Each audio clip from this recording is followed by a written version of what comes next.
எல்லோருமே சொப்பனக்காரர் என்று சொல்வார்கள். எனக்கு 11 சகோதரர்கள் 20 வெள்ளி காசுக்காக எகிப்துக்கு விற்று போட்டாங்க.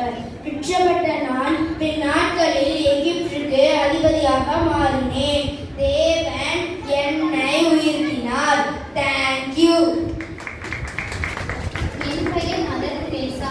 நான் 1910ஆம் ஆண்டு அல்பேனியாவில் பிறந்தேன்.